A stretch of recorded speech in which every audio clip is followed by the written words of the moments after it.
ଶଙ୍ଖ ଫୁଙ୍କିଲେ ମିଳିବ ଅସରନ୍ତି ସୁଫଳ। ଜାଣନ୍ତୁ ଏହାର ଉପକାରିତା। ହିନ୍ଦୁ ଧର୍ମରେ ଶଙ୍ଖର ବିଶେଷ ମହତ୍ତ୍ୱ ରହିଛି। ପ୍ରତ୍ୟେକ ଧାର୍ମିକ କାର୍ଯ୍ୟକ୍ରମରେ ଶଙ୍ଖ ଫୁଙ୍କିବା ଏକ ପୁରୁଣା ପରମ୍ପରା। ଏହାର କେବଳ ଧାର୍ମିକ ନୁହେଁ, ବୈଜ୍ଞାନିକ ମହତ୍ତ୍ୱ ମଧ୍ୟ ରହିଛି।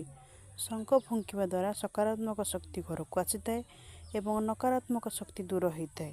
ଏହାର ଅନେକ ଲାଭ ଆୟୁର୍ବେଦରେ ବର୍ଣ୍ଣନା କରାଯାଇଛି।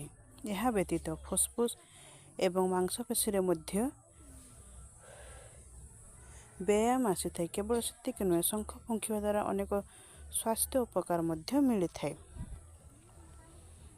ହାତକୁ ଶକ୍ତିଶାଳୀ କରିଥାଏ, ଆଖି ସଂକ୍ରମଣରୁ ମୁକ୍ତି କରିଥାଏ, ଭଲ ହୃଦୟ ସ୍ୱାସ୍ଥ୍ୟ ବଜାୟ ରଖିଥାଏ, ପ୍ରଦୂଷଣକୁ ହଟାଇଥାଏ, ହଇଜା ଏବଂ ମ୍ୟାଲେରିଆରେ ମଧ୍ୟ ଲାଭଦାୟକ ହୋଇଥାଏ, ରୋଗ ପ୍ରତିରୋଧକ ଶକ୍ତି ବୃଦ୍ଧି ହୁଏ।